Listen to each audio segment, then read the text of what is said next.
Curriculum Support Officer, Liboy Zone, and is also attached to the container at Kulan Liboy.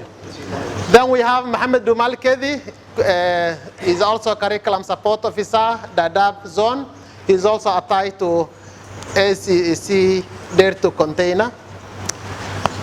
Other education officials, I was seeing my friend, Madam. Daudi, you need chairs, please. We have senior. We have Caroline. Caroline is the area manager for Lutheran World Federation. Oh, yes, I thought you were sitting without a chair. Oh, you are sitting on one. Then we have Mr. Daniel Kialo. Mr. Kialo is also a senior education officer with LWF. And myself is Idiris Buthul Shiriye, the Sub-County Director of Education, Dadaab. Any education official whom I've left? I'm not seeing Khadija. Where's Khadija?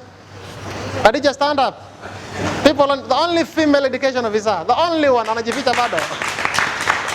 Khadija is also an education officer. She's based at the Dagahle refugee camp. Thank you very much. First and foremost, I want to welcome each and every one of you to this particular important forum. Secondly, I want to appreciate all those teachers, whether at the level of center managers, supervisors, and invigilators, who had participated in the 2018 examinations. Because you did your work as expected, with the exception of few cases. So I want to appreciate the good work you did last year. Our DCC and other invited guests, let me just give you a brief candidature of 2019 examinations for Dadaab Sub-County this year. For KCPE, public schools, we have 16 examination centers for public schools with a total candidature of 644. With a total candidature of 644. Among these, boys are 444. 444 boys. No, 449 boys, 449 boys. And girls, they are 195. 195 girls. Private schools, we have 7 KCPE centers, which are taking the exams in the private schools, with a total candidature of 248. 248 total candidature for private. Boys, they are 172. 172 boys, and girls, they are 76. An indication of a great gender disparity, which I think, as I'm presenting this data, is also going to send some signal to us that to some extent the girl child is disadvantaged. At all levels, you are going to see that kind of disparity. Refugee primary schools, we have 15 centers taking KCPE. Hagardera is not included because Hagardera is under Fafi sub-county. So we are talking of Dagahle and A4. So 15 centers with a total candidature of 2,241. Total candidature of 2,241. That number, I think you are trying to compare public and. So 2,241. Boys, 1,457. 1,457. And girls, they are 784. 784. So in total, for KCP candidature this year in Dadaab, we have 3,131. 3,131. Boys, they are 2,078. 2,078. Girls, they are 1,055. KCSE candidature, Dadaab Sub-County 2019. Public schools, we have 4. We have 4 public schools taking the test with a total candidature of 273. 273.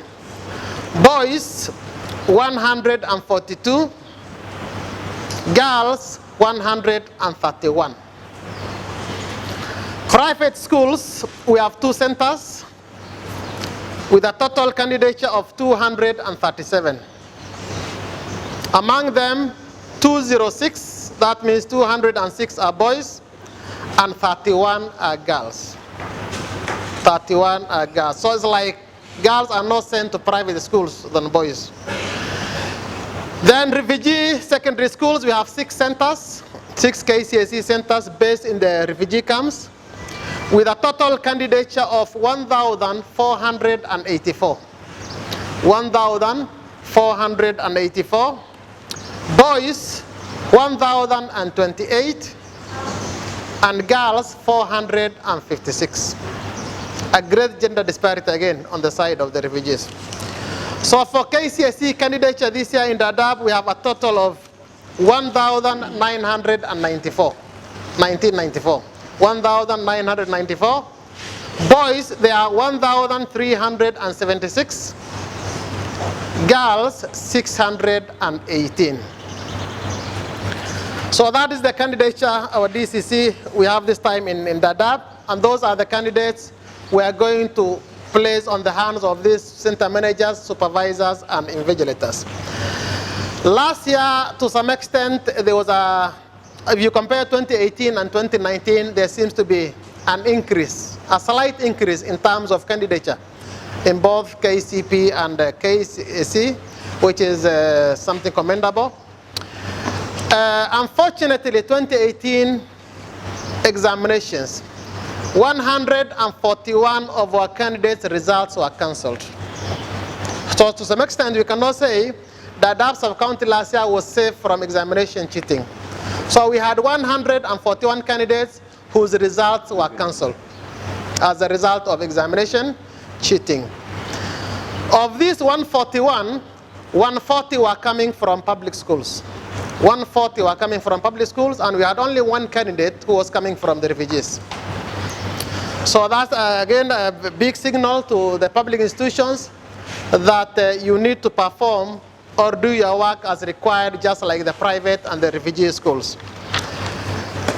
As a result of this cancellation, 9 of our teachers, TSC teachers who are taking part in this exercise in those schools that are affected, were this year denied from participating in national examinations. Mr. Haji is going to tell us more about that.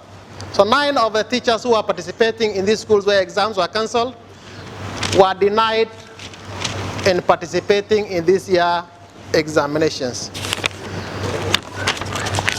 Our DCC today, in front of you, we have about close to 300 teachers. Close to 300 teachers who are to participate in these year examinations, comprising of center managers, those are the principals and head teachers, invigilators, and supervisors. And this exercise was to be done some times back, but because of the vastness of our sub-county, because of the rains that were raining in our sub-county, and because of insecurity in many parts of the sub-county, we could not at least conduct this briefing before. But most of the briefings in the country were done between 15th and the 20th. So we made a special request from both TSC and the Ministry of Education and NEC that we do our briefing today, and at least we are happy. Each and every examination official invited has attended today. What I will request from each and every one of us, because it's our responsibility, we are not going to point fingers at individuals. You fail in one part, all of us have failed. And each speaker, I know, is going to present something on that. For KCPE, there's no reason as to why an invigilator, a center manager, or a supervisor will want at least to interfere with candidates taking exams. Give these candidates time to do the exams in line with the laid down NEC regulations. Each and of you has a certain limit in terms of your roles and responsibility, which we are going to read to you. Candidates are not going to compete. There's no competition at all. The schools are not competing.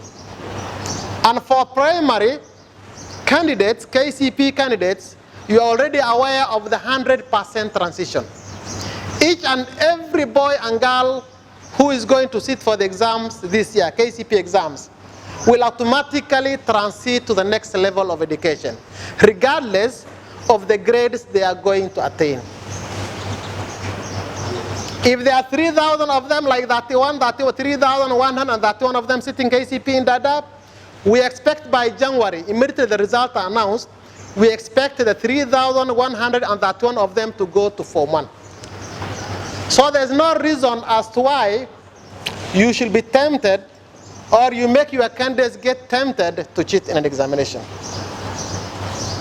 Like what happened, the 141 candidates in the secondary schools last year, it was really painful. Painful to each and everyone. The learners, the candidates who are affected, the parents, the sponsors, because some or even those girls and boys who were affected had been sponsored from the start. From Form 1, they are under scholarship.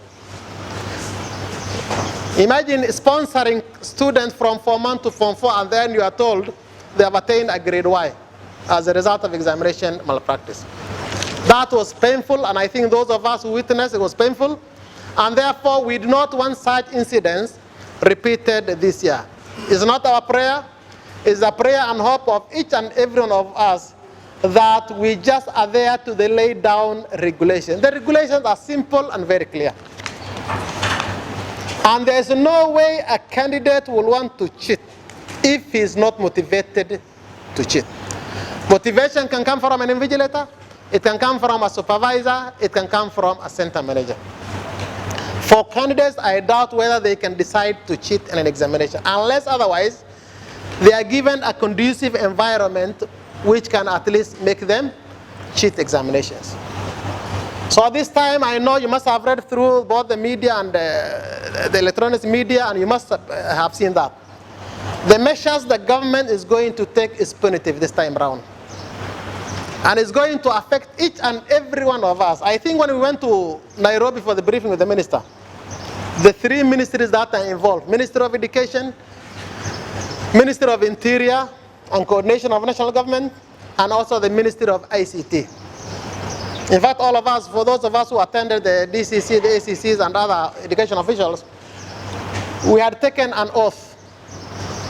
An oath that if in our areas of jurisdiction, if there will be an examination cheating, whether a center, group of candidates, or an individual candidate, then that one is going to seriously hound on us. So heads are going to roll. Now, when senior government officials' heads are rolling, what do you think of us, those watu wa mkono? So please let us do our work as required. Candidates, they are prepared, they will do their exams as required. As an invigilator, and that's why later we're going to tell you we are not going even to transfer invigilators. Like today you'll be in class A, tomorrow in another paper you'll be in class B, no. So the supervisors are going to assign specific index numbers of that particular class. So in case a candidate is affected in that particular classroom, then you are the one who is going to be solely held responsible for that. So I want to remind supervisors that invigilators are not supposed to be changed from one class to the other, so that each and every person invigilator is in control of. Now, like the cases of examination cheating last year, the 140 candidates, because the one in the refugee camp we know, because he was found having printed document in his pocket. As a result of him having some biology notes, that's why he was given grade Y. But for the others, why we are told, candidates gave similar incorrect responses. And that was what the statement was reading. Similar, it's not similar correct answers. Similar incorrect answers, to some extent that some of them in one English word, they erred in the spelling. All of them, they were also had errors. So the question each and every one of us was asking, including NEC, TAC, and the ministry, was, where was the invigilator when these candidates were doing all that?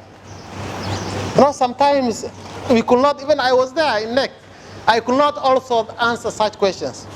Where were the invigilators in this classroom? You know, if from index number 1 up to index number 50, they are giving the same answers, which are wrong. Where was the invigilator? Can you answer that question? Where was the invigilator? Is it possible to answer that question? So it becomes very difficult. So please, we do not want to have a repeat of the same mistake. We'll take you through, after maybe we release our visitors, for us, you and us, we are going to remain here, so that we take you through the requirement by NEC. For now, this is just an opening remark, and then I will take this chance also to welcome Mr. Haji to add 1 or 2 before I call upon Mr. Japala, who is representing the DCC, to introduce his team and then give his remarks. Mr. Haji, karibu. Thank you very much, Mr. Idris.